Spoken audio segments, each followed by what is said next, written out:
do a show on Saturday. I'm not upset. It's not like I'm. Where's the intro? It's coming. You were trying to do a bit of a preamble here. You should never have gotten new tech. I got all new tech. You're a mess now. Why don't you just relax and let me play this? It looks different. You look surprised you don't have the Beaver banner up. Well, I don't normally do like on-demand podcasts on the weekend, but here we are. Yeah, we're doing it.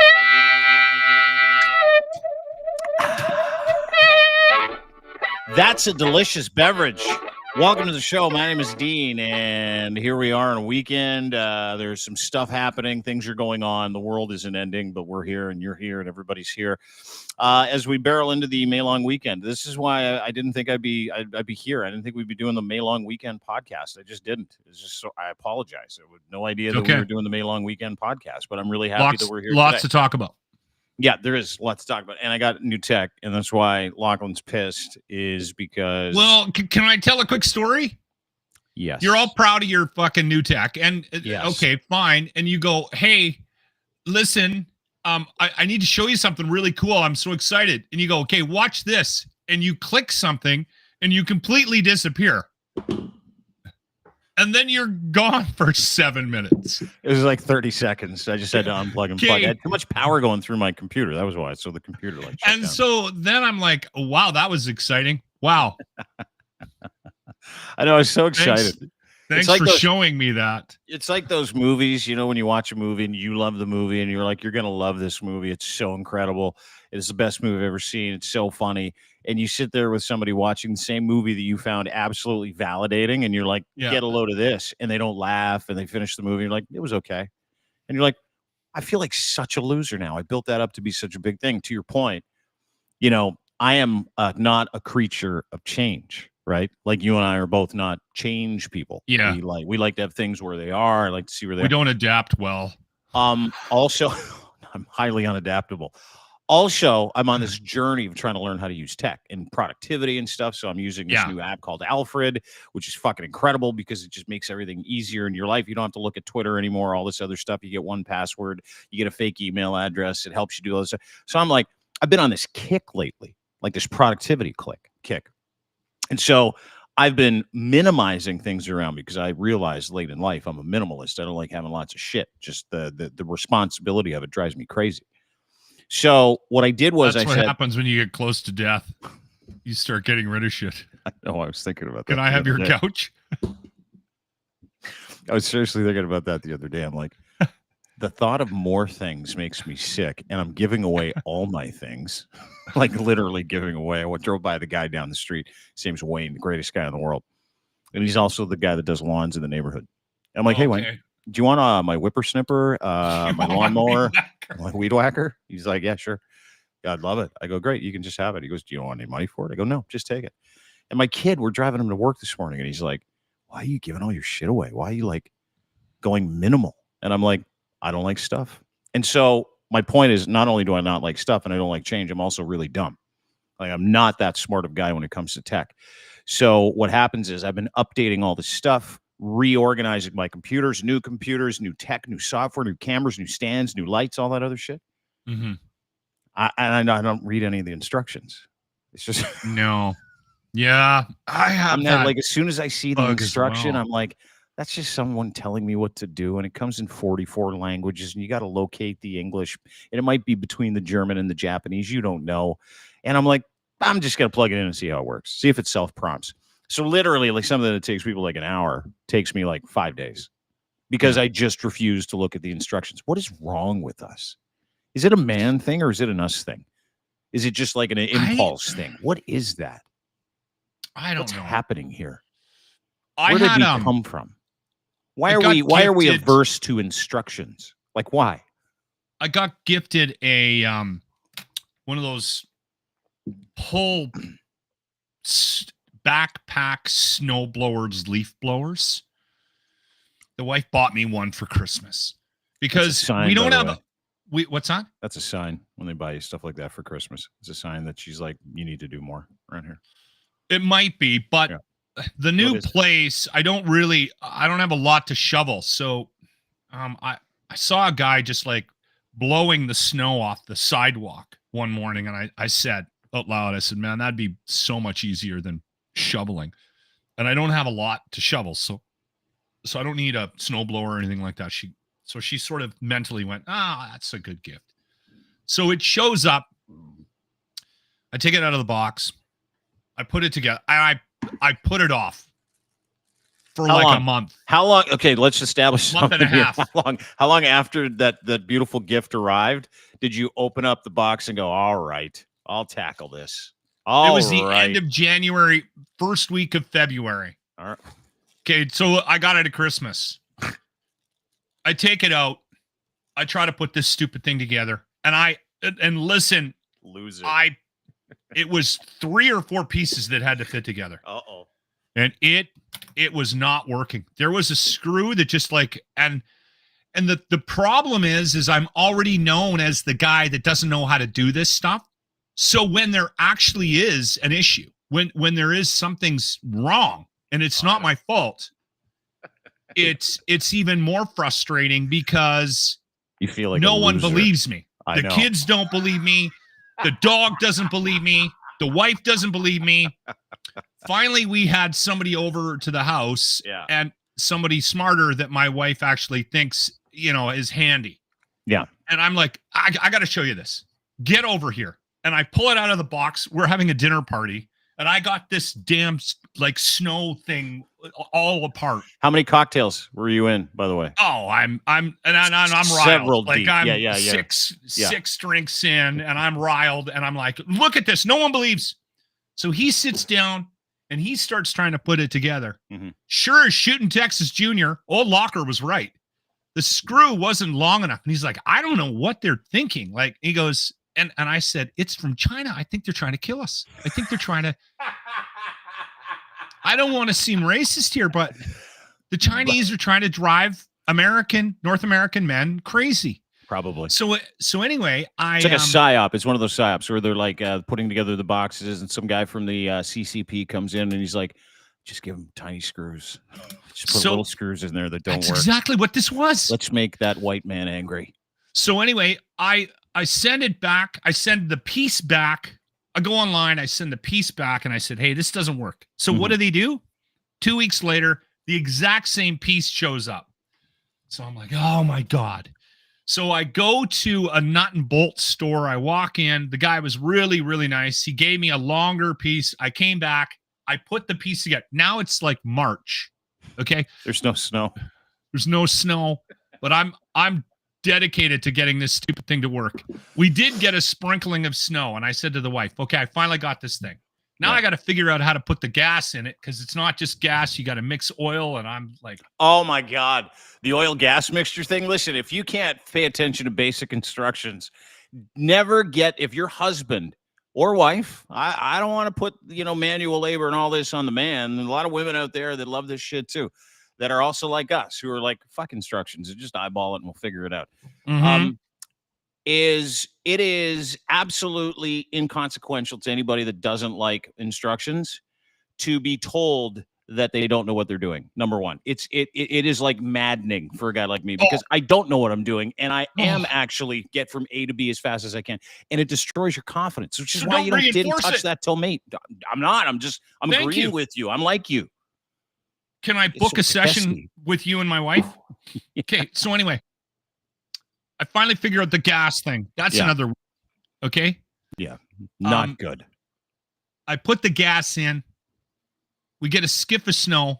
It's not even worth it, right? But I'm like, You're doing it anyway. I'm doing it anyway. I'm on the front of the building, okay? And I give it one good pull to get this thing started. I put it in choke. And the cord comes out, and it just stays. First pull. I jack this cord out. Comes out about 2 feet and stops. Yeah. I was so mad. Oh my God. What'd you do with it? You throw it out? I saw complete red. No, I stuck it in a box. I left it out there for an hour or so while I paced the house. I came back in. I grabbed it, came back in. I put it in the box. Yeah. I put it up on Facebook Marketplace. And I basically said, the first person by to come grab this thing, give me $50 for it. I had 300 messages in 25 minutes. So you got rid of it. You pawned it off on someone else who knew that they could Jimmy rig this thing and figure it out, because you're not that guy, dude. Half of this life, and I mean this, half of your happiness in life is admitting that you suck at certain things. Yeah. Like you're never going to want to get better at instruction related put-togethers of equipment. You're just never going to want to do that. You're not the guy that's like, "Ooh, I'm not going to learn how to fix it." Absolutely not. I barely put it together. But you know what never stops happening? I get this. Is that reminder that as a man, you should know how to do this. Yeah. What is wrong with you? Let's call the neighbor who's a real man. Yeah. Because he'll come over for some shrimp scampi and a couple glasses of wine. Yeah. He'll be able to do it. And you're like, hey, A, this just isn't me. But B, there's an outside chance that they sent me the wrong parts. And they're like, oh, no, there isn't, because I know you and I've lived with you for this long and this is who you are. And you know what? Granted, this is who we are. This is who I am. But if I'm you at this stage of this beautiful marriage, it's 30 years in the making. You got kids are married, grandkids are coming. You're going to have a great time. I would just get her to stop buying you that shit, because you've never been good at putting it together, nor do you want to. No, like that's a her thing. That's not a you thing. This is not a deficiency for you. She's still continually trying to put you at harm's risk. That's what she's trying to do. She's trying to destroy your psyche. She's trying to make you do. It's the bullshit. Backpack snowblower almost killed me. And here's the other problem I have. Why is it? Here's the question I have. Okay, why is the neighbor? Why is that guy always named fucking Terry? It's always Terry. Well, you live in Alberta. There's a lot of Terrys in okay, Alberta. but it's always a Terry. I'll call Terry. Terry will fix the shower. Terry will fix the car. You know what? No problem. Call Terry. Fuck you, Terry. Yeah, Terry's part of the problem too, because Terry comes over and he big dicks you at dinner. He's like, I know how to put that together in 3 seconds, right? Like Terry's an asshole in this mix too. If you're going to point fingers at all the assholes, no offense, asshole move on the wife's part, 30 years in, still trying to test your dexterity to put things together, of which you have no interest in doing and you hate and you don't have a proclivity for. So shame on Deborah. Shame on Terry, your excellent neighbor, for coming over for dinner, trying to help you and making you feel like a Lugan. Shame on him, and good for the nut and bolt guy for helping you out. Can Jimmy rig the thing? And sorry that you bought a Chinese piece of shit. That's the other thing here. You should put some onus on the wife for not looking at reviews and buying you a lemon. Here's the other thing. You can blame her for 2 things now that you can remove from your psyche today. I think we've done good work here. Okay, here's the other thing. I'll say this. Okay, what happens when you get married? You die a little bit inside. Okay, well, that is an excellent segue into the conversation I want to have. Okay. So as soon as you get married, you realize your blood pressure goes through the roof when the garage door opens? Probably. Okay. You're just playing a role in a story that your wife has created for herself. She's planned everything. Okay. Give me more. She's planned the wedding, the color of the house. She's got kids' names, whether or not you're having a dog, what kind of car. Why don't you think that she's also planning your demise? Slowly trying to kill you. Let me ask you a question. Do you think part of Deb's MO, modus operandi, do you think part of her plan is to continually give you items that might kill you to try to use? Whether they kill you via heart attack, like instructions, putting together a snowblower, or whether they kill you by... It's a little more subtle than putting bleach in my coffee every day, but I think the end game is still there.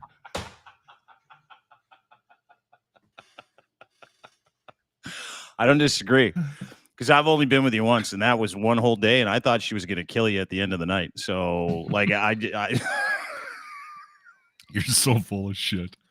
No, I'm serious. It was a knockdown, drag out domestic from like lunch to after the Jays game and drinks. That was nothing. We get to Hoops. She's giving it to you in the restaurant. We go to some chicken restaurant. She's giving it to you. We go to Casey. She's giving it to you. Go to the Jays game. You get reprieve for like 2 hours. Then we go meet her for drinks afterwards in front of your daughter. She's giving it to you. I'm like, she does want to kill him. It's all coming together now, actually.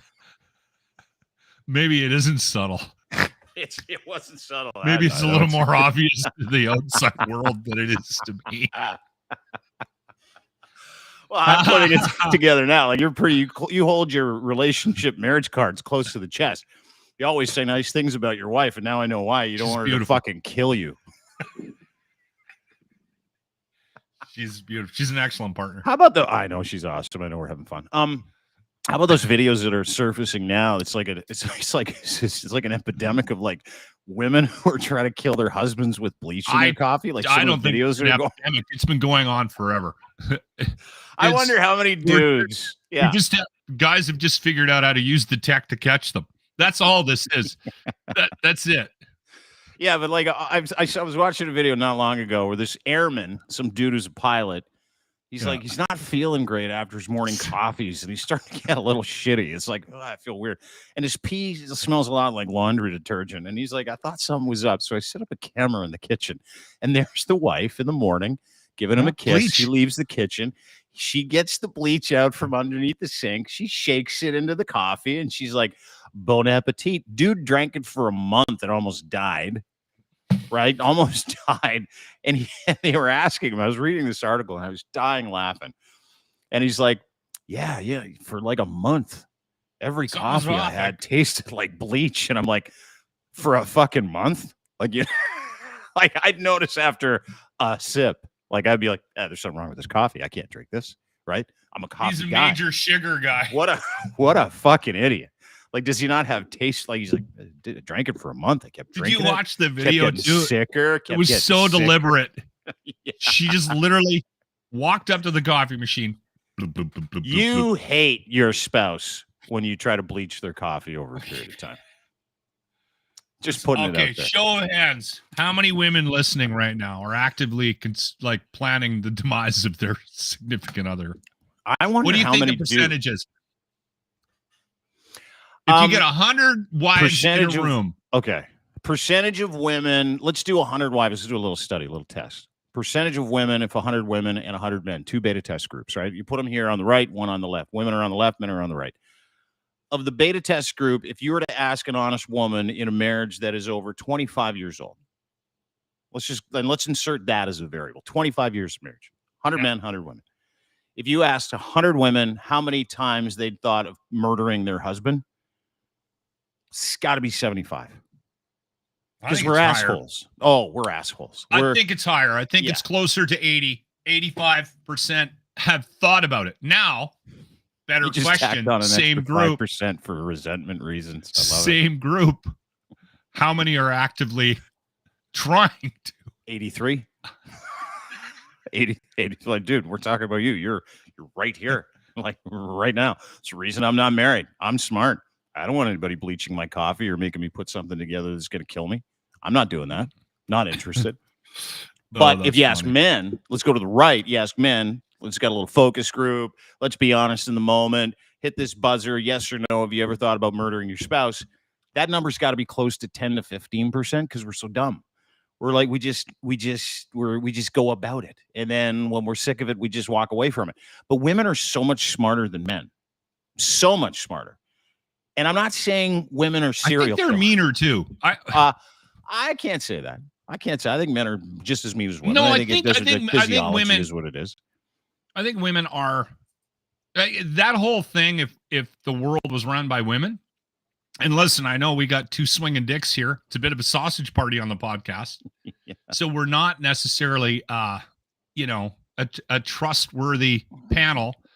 But I would suggest that if women did take over and we gave them the reins to society, I don't know if things would improve. There might be less like actual violence, but I don't think it would be any different than it is right now. Thoughts? Am I wading into waters I shouldn't be? Yeah, I think you're being very violently misogynist at the moment with your assessment. Have you ever been in a building that's dominated by women? Yeah, I have.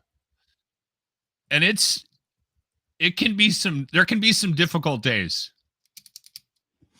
70% of wives have thought about killing their husbands. I just brought that up from Psychology Today. We were close. 70% of married women have thought about killing their spouse. That is fucking hilarious. It's from Psychology Today. Take it for what it's worth. Let's do the men. Let's do the men right now. Only 6% of men have thought about it. Wow. Ending their partner's life. We were really close. Unfortunately, we were fucking super close. I can't. That is unbelievable. Hey, we're just a couple guys shooting the shit here, and we're like, judging by my dumb friends, I think, maybe 10 to 15% of guys. It's 6. We're even dumber than that, but we're nicer apparently. Like we don't have murderous rages. This is what I'm talking about. And how can you not agree with me? How can you not agree with me? If the world was run by women, how can you not agree with my sentiment? When 70% of women that are married thought about killing their husbands. And you're telling me that if the world was run by women, that it would be a better place? I didn't say 70% of women have killed their husbands. I said 70% have thought about it. You know why? I tell you why. This is if I'm just going to straw hat this right now, if I'm just going to go, I wonder what that is by my, oh yeah, we're dumb. But I'm pretty sure part of that is that we're just fucking awful planners, right? We don't think of things past like the next 30 minutes, generally speaking. The older you get, the worse it gets. So it's not like we have a proclivity to like sit and think and make a plan about anything, generally speaking. Like it's, oh my God, I forgot to do that. We're reactive people. Women are planners. My significant other is an incredibly organized planner. I said that. So now I'm starting to think twice about maybe she wants to murder me too. I don't think she does. But women are tremendous planners, organizers. Let's look at your lovely wife. She's like elite at what she does. She's organized. She's planned. She's got to do this, and this. She's guaranteed thought about killing you. Absolutely, 100%. We should ferret this out just to make sure that we're not wrong. I think she has. Oh, I know she has. Have you asked her? It's going to happen today.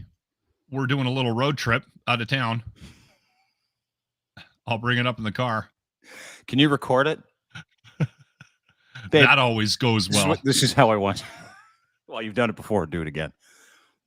It's not like she's going anywhere. She's probably going to kill you anyway.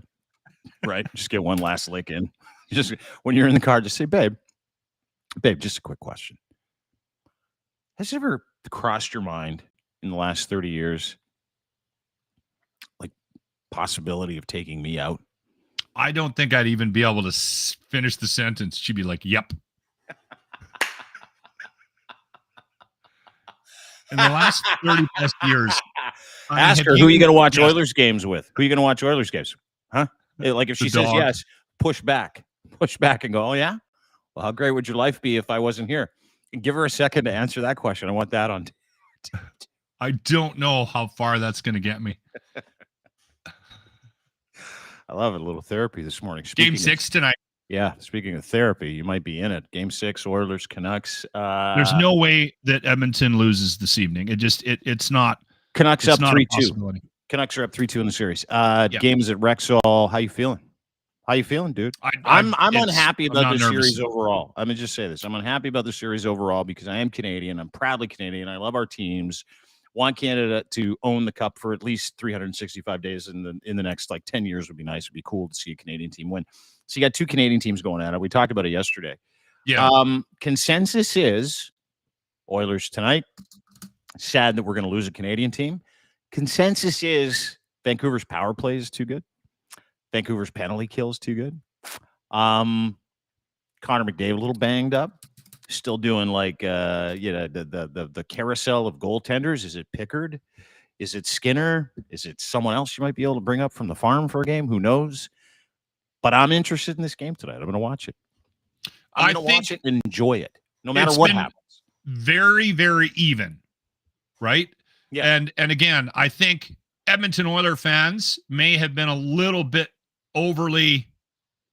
I think the Oilers fans thought that this was going to be easier than it was. Most of them. I think most thought that the Canucks were going to be an easy second round matchup. I said it at the beginning of the series. I don't know if I mentioned it, vocalized it on the podcast. I said, man, this team, and I think the difference, because they're very even, when you start breaking it down and you actually look at the scores of the game as well and how the last 5 games have gone. Mm-hmm. I mean, it's a coin toss at the end of the game, and Vancouver has the lead, a slight advantage. But I mean, when you start comparing stats of these two teams and what they've accomplished in this series, wildly even. The deciding factor for me is Nobby and Tocchet. I think these two have played a very, very interesting game of chess, and I think they keep trading blows. And I mean, I don't know what Knobloch is going to do tonight to counter because Vancouver had a better game 5 overall than the Oilers, and there was a couple of things, that forecheck and the penalty kill, right? They had to do something because they got lit up in the previous game on the peak on the penalty, right? Mm-hmm. So the other issue I think we have in Edmonton is face-offs. It just seems like Vancouver's winning the more important face-offs. And whatever changes they made with Pettersson for game 5 to give them gave them a bit of a lift. But I think this is coaching, because players are going to have good games, bad games. You're going to change, but I think Tocchet has got this team believing that they can beat anybody. JT Miller on McDavid too he's been incredible. There's something to it. Obviously, Rick Tocchet came in last year, and everybody was pissed off because everybody loves Bruce Boudreau, but that team sucked for like 7-8 years, didn't make the playoffs. They were awful, and he took the team over at a time when everybody was shitting their pants. It's largely the core of the Vancouver Canucks is the exact same core that didn't make the playoffs for the past 6-7 years, right? Mm-hmm. Which is incredible. To your point, it is coaching. It is Rick Tocchet. He's got these guys believing in himself, and I totally agree with that. The really sad part, and it's funny because I go back with the Leafs and I do this with the Leafs and the Oilers. Not the sad part, but the thing that makes me scratch my head as a hockey fan and as a sports fan is 2 things. One is the Oilers did what the Leafs did, cheaped out in certain places that you just can't fucking cheap out on. Now, they also signed Jack Campbell, who imploded, so that's where a bunch of that salary went. I was going to say. In net, D-core, Evan Bouchard, Darnell Nurse, Cody Ceci was here. He's still shit. They're just like the Leafs. They've got this incredible pack or core of guys at the front that are incredible. They got the best. I don't agree. Well, this is just my opinion. Speaking, I think the Oilers have a bit more depth defensively. Ekholm, Bouchard, yeah, maybe, yeah. Bouchard, Ekholm, Desjardins, like he's but still they don't have a super stud outside of Ekholm. Bouchard's okay. Bouchard is a good offensive defenseman. But here's the other thing, and this is kind of the sad part. This is like existential, if you will, if you're a hockey fan. So the Canucks start the year with 0 expectations, right? Going to be shit again. Might be a rebuild. Rick Tocchet's here. We'll see what we can do. He turned that team around into the second best team in the NHL during the regular season. They were in the running for the President's Trophy for a long time. So it's real. Like they're a great year. They had a full year, whereas Edmonton had more of an up and down year, right? Yeah, they did. Horrible. They came out of the gate shit, and then they lit it up at the end of the season. Halfway through, they started to turn it around. But this is like, it's funny how we look at history and we look at these teams and we look at the Maple Leafs. Let's just use the Maple Leafs of the Oilers as an example, right? The Canucks aren't supposed to be here. None of them are supposed to be here. This team is not supposed to be here. And every single year we see stories come out of nowhere that are antithetical to a fan's desire for certain teams to continue to win or at least advance or win a cup. So, Vancouver, they were an outlier coming into the season. No one predicted. There's such a fucking great story that they're now a thorn in the side of the Edmonton Oilers, who had arguably the best second half of any season in NHL history, right? Mm-hmm. Arguably did. And they're just a good story in the NHL this year. It was like Montreal several years ago when John Tavares took it in the head for Corey Perry, if you remember that. And they went on this incredible run where they were down 3-1, beat the Leafs in 7. They go on to a Stanley Cup final, ended Carey Price's career, ended 7, ended Shea Weber's career. But those were incredible stories. Weren't supposed to be there. And you've got a couple of these teams that continually say that they're there, and they just fucking can't do it. And it's these stories like Montreal several years ago or Vancouver several years ago that make fan bases like yours and mine literally insane. Yeah. Literally insane, because you're like, okay, well, you have to give that team credit for being a great story and being a really good team. But as a fan, we take those teams lightly coming into the season, right? We took Montreal lightly a couple of years ago when they took us out. We were up 3-1 during the Tavares injury. Everybody's like, it's going to be a cakewalk. And then the letdown there is so fantastic. People just get absolutely sick and tired of supporting the team. But it's really interesting to see what's going to happen, because the Oilers should have been in a Stanley Cup final by now. The Maple Leafs should have been in a Stanley Cup final by now. And again, on the outside looking in, down 3-2 and with the Leafs out, it's just fucking wild. I mean, it's been an amazing season that way. I think Edmonton is closer to this, to a playoff run. I mean, obviously they've got to get past Vancouver here, and it's going to have to go Game 7 if they're going to win it, if they're going to move on to the next round.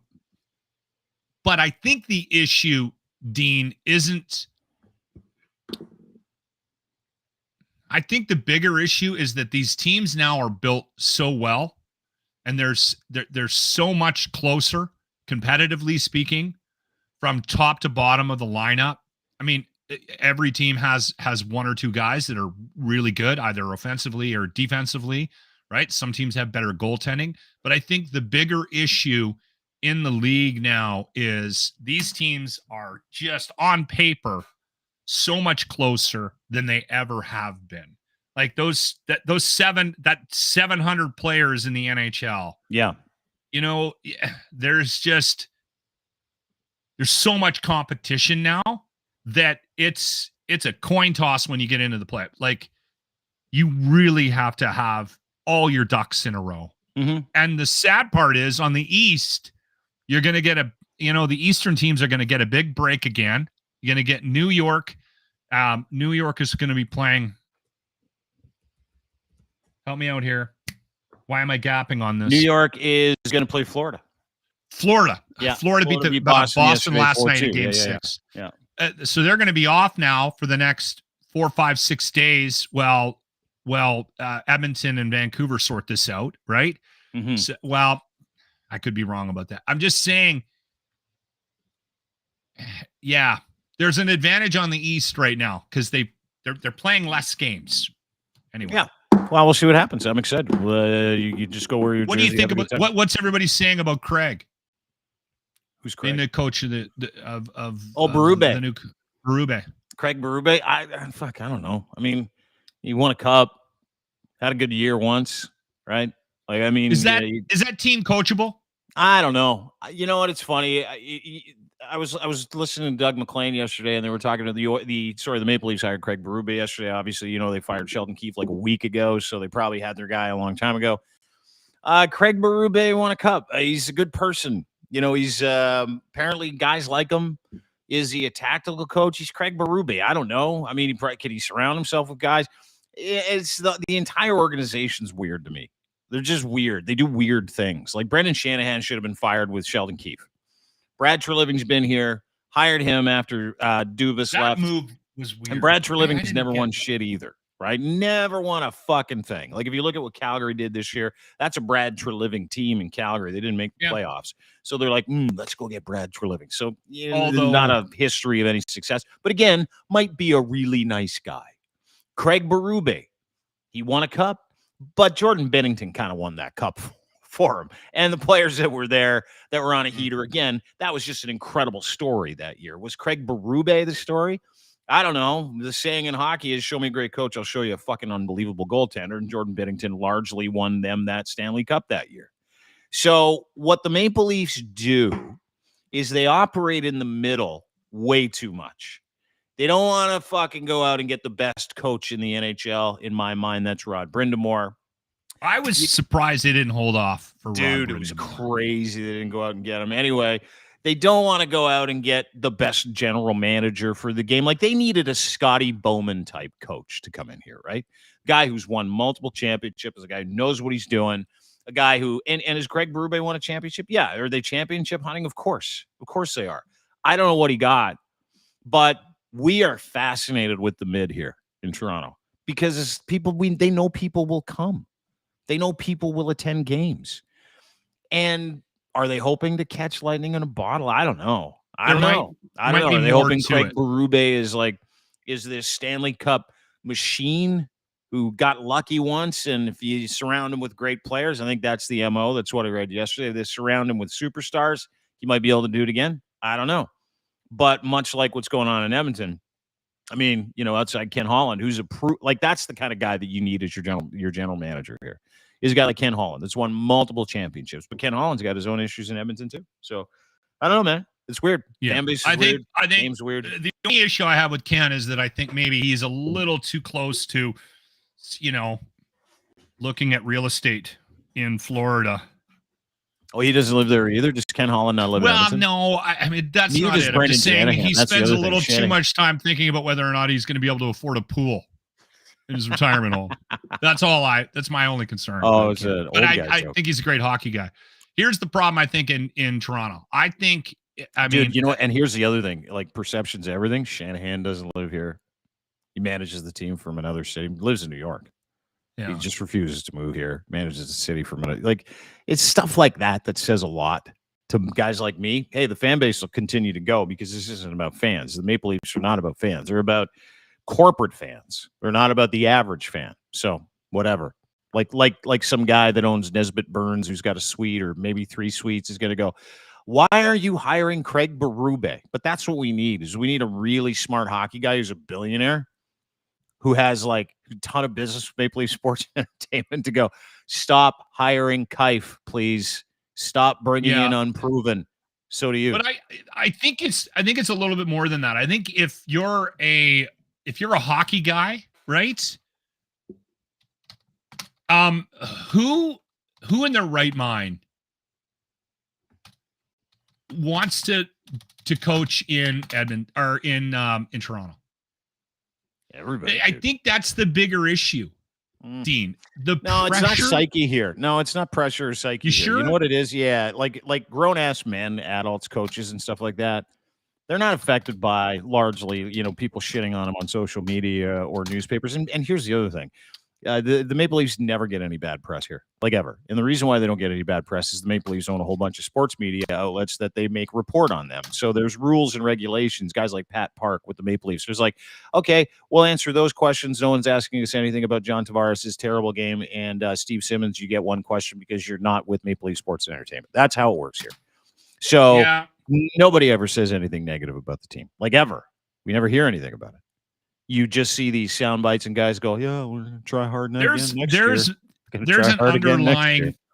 an underlying coverage of these teams now where I think you start to see some more real reporting in sports broadcasting. Yeah, it's kind of like media today, right? Like you've got people that, like a guy like David Alter. If you want some real broadcasting on your sports team, of course, you don't turn in the team that gets the rights to broadcasting the games.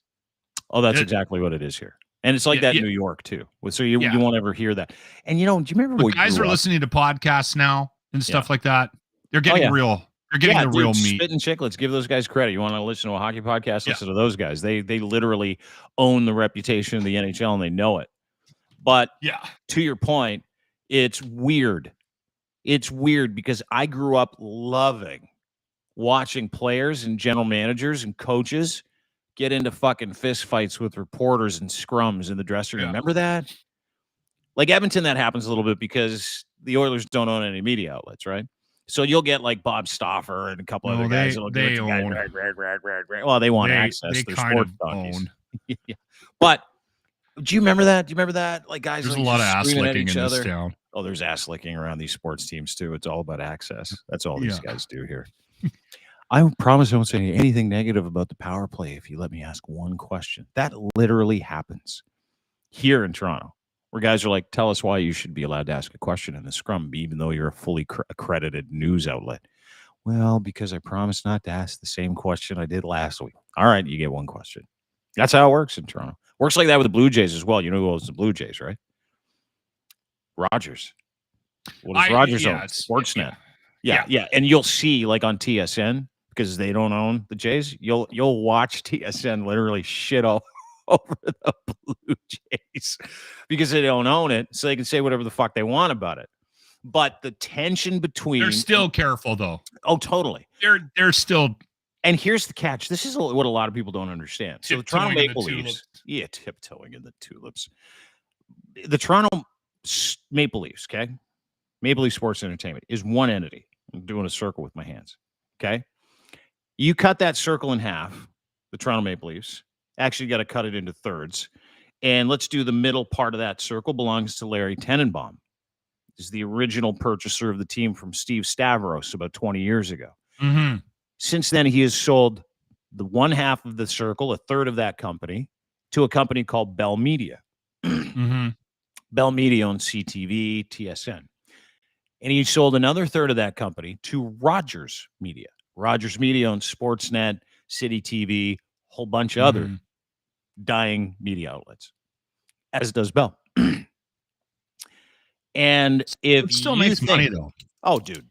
And if you think that there isn't tension, I've been in rooms where they've talked about it when I was at the Fan. The tension between those two media outlets who hate each other and the guy in the middle who's the hinge, which is Larry Tenenbaum, the only thing that they care about is their attachment and access to Maple Leaf Sports Entertainment and the Toronto Maple Leafs.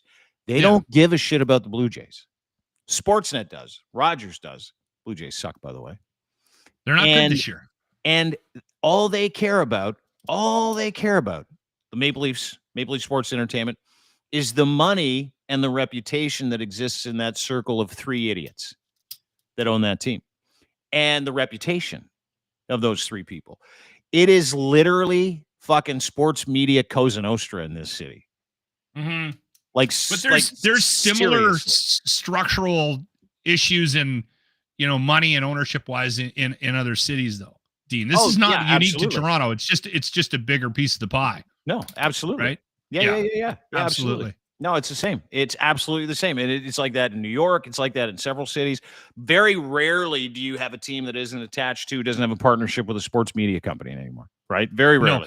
Well, and the interesting thing about it from my perspective is all of this goes away if the fans stop supporting these teams, right? Speaking of which, let me ask you a question, because we're seeing that in action right now. And a lot of people sit out there and they say, yeah, I'm going to boycott this. I'm going to boycott that because I don't like this. And the public greed. Greed with Maple Leaf Sports Entertainment. The Leafs is fucking insane. $20 for a beer, $5,000 for a ticket at the game. It's stupid. Are you noticing the whole Galen Weston Loblaws strike business in this country? Yeah. Well, and I'll tell you about a boycott of mine. And I didn't make a big deal out of it. But two things happened in Edmonton since I've been here since 2006. One, I thought that deal that Cates wrote with the city to get that new arena, which we needed, was absurd. It was absurd. Our taxes go up every year, and that guy basically bent the city over. And again, we needed it. And the problem is there's only a handful of guys in the world that can write those kind of deals, and they're good at it for a reason, right? Mm-hmm. And so, but I said, you know what? I will never pay for a ticket to go see a hockey game at Rogers Place. And I love hockey. My wife and I watch every game. I don't buy merch. You've never been there? Never been to a game? I've been there to see 3 concerts. No, but you haven't been for an Oilers game. You haven't seen a live Oilers game since they built it in Carroll Cates, a hockey game in that building. City. No? Yeah, that's fucking bizarre. What if someone gave you a ticket? Would you go? I've said no. Have you really? Because you don't want to be forced into buying a $30 pint? Yep. And $15 nachos. That's tough. That's a tough thing. So I boycotted that. The other thing that happened was Kevin Lowe and the 2-tier fans. Do you remember that? Yep. He said there was 2 types of fans. You got fans, yeah, and that pissed me off so much. I've hung on to that for years. He said that 10 years ago, and I was like, "You son of a," because he said the quiet part out loud. We've talked about this multiple times in the last couple of podcasts. Yeah, and he said it out loud. He said exactly what they think. They don't give a shit about that guy at home that's cheering for the team. They just don't.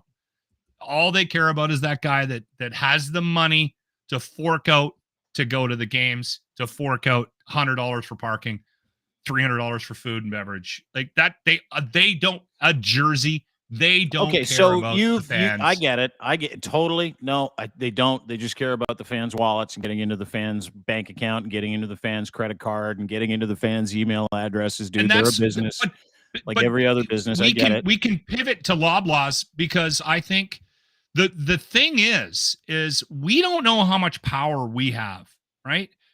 The government is Loblaws has decided that they're going to sign that code of conduct, which, by the way, is useless. It's not worth the paper it's written on.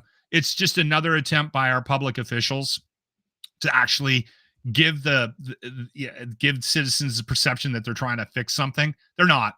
If anything, it'll probably just strengthen the relationship between the companies, and they'll just collude more to actually screw the citizens. So this is why I like this.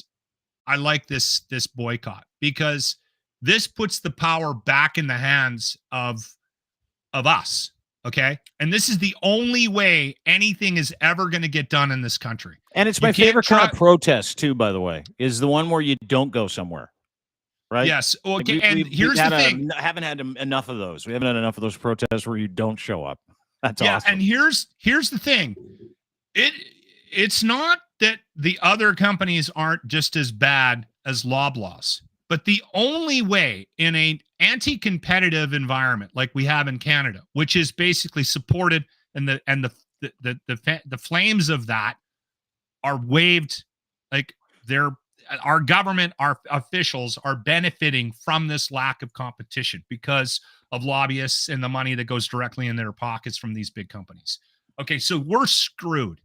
So they're all bad, but the way to make a change is exactly what's happening in Canada right now. And we should be promoting the living daylights out of this, because what you got to do is you got to make one hurt really bad before there's any change, because the government's not going to loosen up the restrictions, or they're not going to create an environment where they're allowing more competition in, because it'll just get chewed up and eaten by the big guys. Okay. It's not going to happen on the cell phone companies. We should be doing this with cell phone companies as well. Our government officials are not going to protect us from this anti-competitive environment that these governments, and it's not just liberals, it's conservatives as well. They've created this environment for big business to make massive dollars in this country. And the only way we're going to fight back is you just have to point your finger at one, go after them, and kill it. So I went out of my way when I heard about this boycott to figure out what companies Loblaws owns. And I'm not going to support any of them. And we all need to do that. We need to make them hurt. And I like the idea of going after Loblaws. It's hard to understand, because Loblaws is so big. They're a Galen Weston company or Weston group of companies.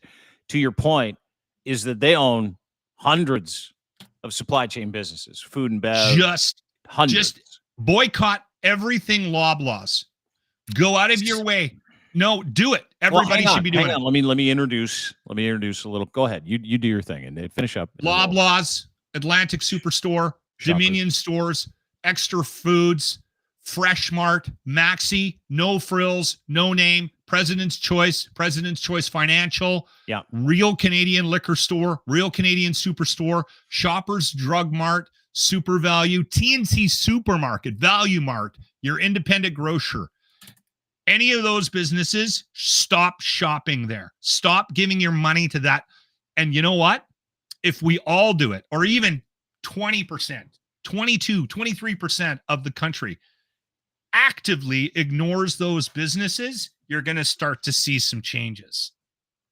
I want to show you something because it's already had an effect, to your point. I'm saving this on my phone. That list. One on your phone. That list? I'm saving that list of Loblaws businesses so that I don't support them. Really? I will go out of my way. Yeah, I'm actively going to jump on board this Loblaws boycott. All right. Because it's the only way. I went to No Frills this morning, by the way, but I only got a couple of things. You're I got part of the soda problem. water. Well, not really, because it's $4.99 for a 12-pack of ginger ale PC stuff. So am I supporting Galen? No, but I'm still going to eat and drink. And I have friends and we have clients in the grocery store business, but good friends and clients that don't gouge people. So I'm happy to support them. But to your point, people got to eat.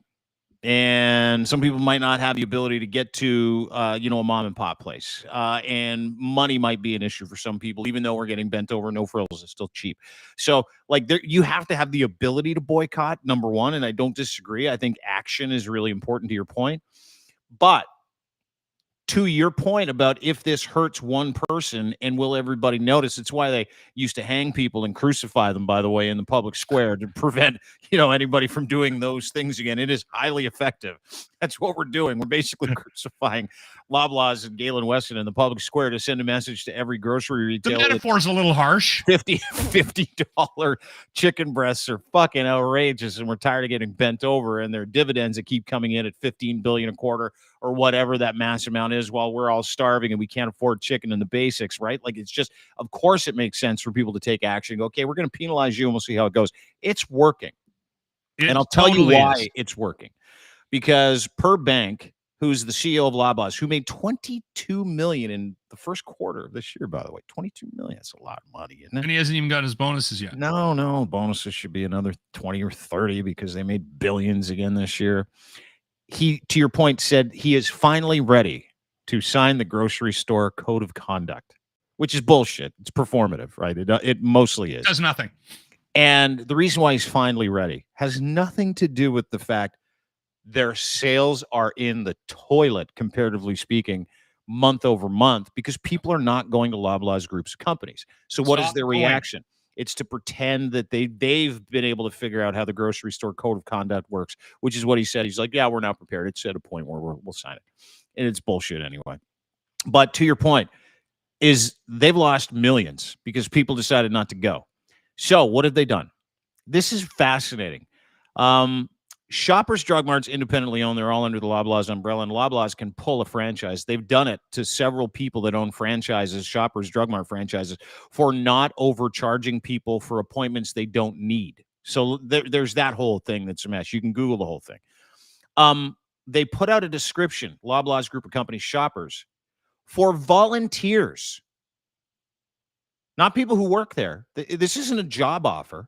Loblaws Group of Companies and Galen Weston, to try and figure out a way around paying people like stock boys, cashiers, customer service representatives, have put an ad out that says Shoppers Drug Mart is a trusted, respected Canada pharmacy, is serving healthcare needs of Canadians for 50 years, 1,300 stores nationwide. Shoppers Drug Mart, integral part of the lives of Canadians. They're now endearing themselves to your lives. Shoppers Drug Mart, we believe personal satisfaction of each customer is the key to our success, and we're committed to providing professional expertise or personalized service. This is the role that you can apply for that you'll not get paid for. This is the volunteer role of a billion-dollar company to help them make money, of which you will make none. This is a part-time, on-site volunteer role at Shoppers Drug Mart in Toronto, Ontario. As a volunteer, you will be responsible for assisting with various tasks, providing support to the staff. This may include helping customers find products, restocking shelves, organizing inventory, maintaining a clean and organized store environment. Your role as a volunteer is crucial to ensuring that our customers have a positive and seamless shopping experience. Qualifications to be a volunteer: excellent customer service. Their arrogance is I'm not done. Unbelievable. Isn't that fucking awesome? It's excellent so customer amazing. service and interpersonal skills. You got to have those if you want to help them make millions. The ability to work well in a team environment. strong attention to detail and organizational skills, ability to multitask, good communication skills, previous retailer customer experience is an asset, availability to work flexible hours, including evenings and weekends when no one wants to work. Dude, that isn't just an insult to the intelligence of Canadians. That is the introduction of slave labor on behalf of an oligarch. Yep. That's what that is. If you're really looking to kind of brass tacks this whole thing, to your point about the Loblaws strike, they just got penalized by Canadians, said they'd sign a grocery store code of conduct. While they're doing all that, counting their billions for expensive chicken and fucking milk, the oligarchy, because they own it all, 3 companies own almost every grocery store in this country. 3 humans, 3 people, 3 families. They're asking people to go and help them for free because it's getting too hard. We need help. Can't afford it. Help us make another $2 billion. Feel good about it. But do you have strong? They're not even willing to pay people to do the jobs they need to do in their own stores. And those people that have those skills that they've asked those volunteers, you know why they won't volunteer? Is because they're working for other people for money because they're good at it. So they're going to get just assholes going in there. I might even volunteer just to be a dick. I might even volunteer just to be a personal shopper and tell people they're stupid. Just it would only lasted a day. I'd be there for one day. I could really muck shit up. There's another. Or you take the job and then rob them blind. Can you believe that shit? Can you believe that shit? It's amazing. Here's the thing. Here's the thing too, right? Like our government sits down, they do like a town hall with the owners, and hey, you're charging too much. They literally get in their limos, get a ride to the airport, and they're on the phone with each other going, okay, any plans to do anything more to screw? They don't care. Let me give you this. Do not care. That's why we got to bury one of them. Bury Loblaws. The Weston Company, first quarter of 2024, $13.7 billion. Billion. That's the first quarter of this year. 13, and they're asking people to volunteer to work for them now. Literally asking it. I'm going to show you one other picture I wanted to show you. The man that is putting out advertisements, the man who is hosing people, the family that is hosing people for groceries, putting out advertisements for free employees, volunteer employees. It's unbelievable. And the summer home that he lives in. Okay? Summer home. Because God forbid he work. They don't work, dude. They don't. No, work. They don't. His summer castle is called Fort Belvedere. He called it Fort Belvedere? No, that's what it's been called for several hundred years. Oh, okay. He bought something called Fort Belvedere? Yeah, that's right. He bought a castle called Fort Belvedere just in beautiful England. Queen didn't use it, so Galen's like, I'm in. I'll take it. I'm going to show you the picture. Bought it for several $1 million. Spent, I think it's worth about 105 to 110 million dollars or euros. You're gonna don't quote me on the dollars or the euros, but the number that I have is 110 million. Same guy asking people to volunteer to stores to sell cheap shit because he just can't get enough. Got to have more. Got to cut the margins. This is where he lives. And just in the summer. Just in the summer. That's his house. Yeah, that's his house. Obnoxious. That guy is asking people to help sell his groceries. That guy made $13.7 billion to sell his groceries and his snacks, his overpriced shit. That guy, Galen Weston. I'm doing my best to try not to be angry anymore. Isn't that awesome, though? This is not helping. And you know what's crazy is that like that picture gets taken off and taken down from the internet quite a bit, specifically on Twitter. The Loblaws stuff is fever pitch, and the family knows it. And I can tell you, and I'm pretty sure this to be the case. Let's bury him. Let's sink him. You know what? Sink this company. I think it's not up to us. I think the rest of the country's doing it. Naturally speaking, I think we're just moving away from greed. I think that generally that people like us, yeah, we can tell people to boycott. I never want to tell people what to boycott, who to show up for what protest. I'm 100% okay with it. You can totally do it. Yeah. I think a lot of people still need groceries and stuff like that. I think just being aware of those things. Farmers and then markets, you do what you doing can to go to the whatever. source. Yeah, dude, I went to a farmer's market, Markham Farmer's Market here this morning. Loved it. Got some carrots, got some stuff. I'm going to make a soup. It's going to be great. But just be aware that that goes on here. And give them a pass or not, to your point. I'm sure enjoying the empty Loblaws parking lot down the street, though. Do it. I think enough people. Shoppers I think drove enough by people will. And it's like nobody there. It was awesome. I think enough people will jump on this that it's going to have an impact. It's going to bring, and I'm telling you right now, it's going to bring prices down enough in the next year. This one boycott of this one family, this one greedy, corrupt family, will actually have an impact on the overall price of groceries in this country. It's the only thing. It's in our hands. Government is not helping you. And this is not a partisan conversation. This isn't about the government we have in power. They've all been complicit. Every single one of these parties. And without you know question. what? If one replaces the other, we're not going to see a change. No, dude. If the Conservatives take out the Liberals in 2025, do you know who their head? Do you know who Galen? Dude, do you know who Galen Weston's chief lobbyist is? Jenny Byrne. Do you know who Jenny Byrne is? Pierre Poilievre's campaign director. Yeah, exactly. She's actively working for them. Same with Loblaws. Loblaws, Walmart, Melissa Landsman, again, works for the. They've squarely tried to put this on Trudeau. And Trudeau, to his point, to his credit, but he's had 8 years to do something, and he hasn't done anything.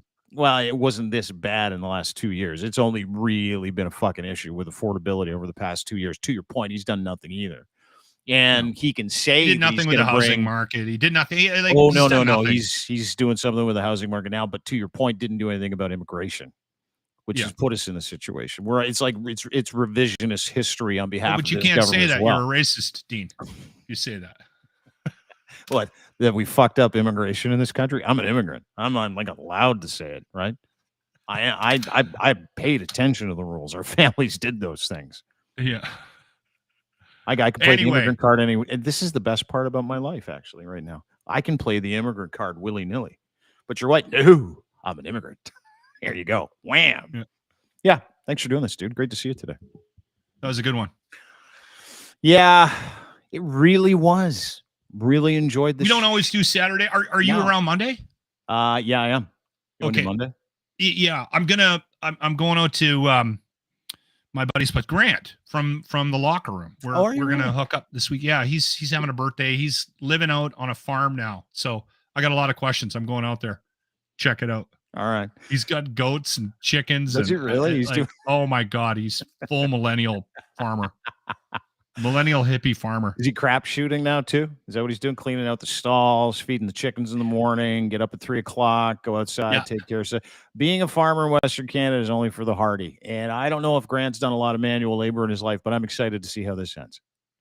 Grant is the guy that'll make it work. All right. Yeah, it is. Yeah. By the way, a quick mention, Arden Roof Systems. Charity golf tournament, July 5th. Dean's coming out for that. ArdenRoofSystems.com. Sign up. Get yourself. You can sign up as a single, a double, a foursome. It is a very worthy cause. The Stollery Child Life Program. We'll see you on Monday, Dean. Yes, sir. Lochlin Cross, ladies and gentlemen, at Lochlin Cross. Give him a follow on Twitter. He's my friend. He can be yours, too, for like $5.99 a month. It's all he charges for friendship now, $5.99 a month. Thanks to our partners and friends for making this possible. Really appreciate it. Including our friends over at FactCheck. Go to factcheck.io and sign up for the beta test. Disinformation killing software. Listen, this is really some of the coolest shit you'll ever see. You need a companion to help you fight disinformation and misinformation. You don't know what it is all time. Pictures, videos, the things you see. Everybody's trying to tell you what's real. And what the narrative behind a picture is, and generally speaking, 70% of that stuff is bullshit. So join the Fact Check beta testing team. We want you to join now. We want you to join and become a verified fact checker. FAKTCHEK.io. Again, go to FAKTCHEK.io and sign up today. Help them kill disinformation. One tweet, one story, one Facebook post from Maple MAGA at a time.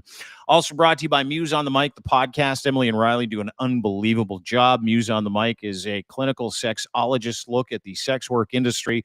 They've operated a beautiful massage parlor for the past, I don't know how long, and they continue to do it. Muse on the mic, the redefining provocative massage. It's you got to check them out, musemassage.spa.com. But what you have to do is go get their podcast. It's great. Emily and Riley do an incredible job. Patreon is where you can get it. And they're advocates, they're health workers, they're also business people, and they understand the industry and take you behind the scenes and also tell you about the pitfalls, the drawbacks, what works, what doesn't, stories from people who've utilized those services, and they're entrepreneurs too. So they talk a lot about tech and advancements in the industry. To be honest with you, it's actually really one of the coolest podcasts you'll download. Muse on the mic, redefining provocative massage, Patreon, YouTube. Go and subscribe today. Also brought to you by our friends at CanTorque. CanTorque makes rugged, hard-working torque wrenches for people that have a use for rugged, hard-working torque wrenches. Tool experts, 20 years, the very best in sales, service, rentals, calibration, maintenance, and custom fabrication of industrial torque tools. No matter what the scope is, they have it figured out for you. They're the best in the business, the best in the world. Heavy machinery, forestry, nuclear industry. It's a loosening and fastening expertise company. Any bolting solution on the planet, they will manufacture it. They will take care of it. They'll spec it. They've also got services, products at their brand new website called cantorque.com. Check them out today in a new podcast. Colin's in town. I'm going to go see him racing with Alex Tagliani tomorrow at Canadian Tire Motorsport. So anyway, yeah, this podcast is great too. It takes you through, it's called Talkin' Torque. Takes you through what he does for a living and the sports that he likes to do. Professional race car driver. You want to get in on that. Go to cantorque.com for more information. Have a great day, everybody. Appreciate everybody's time. Thanks so much. See you Monday. Not tomorrow, Monday. Happy long weekend, too. Yeah, May long here in Canada. So everybody drinks way too much alcohol and they show up on Tuesday to work with a hangover that's nuclear. I hope you have some of those. Hope you enjoy your time this weekend. Have a great day. Bye.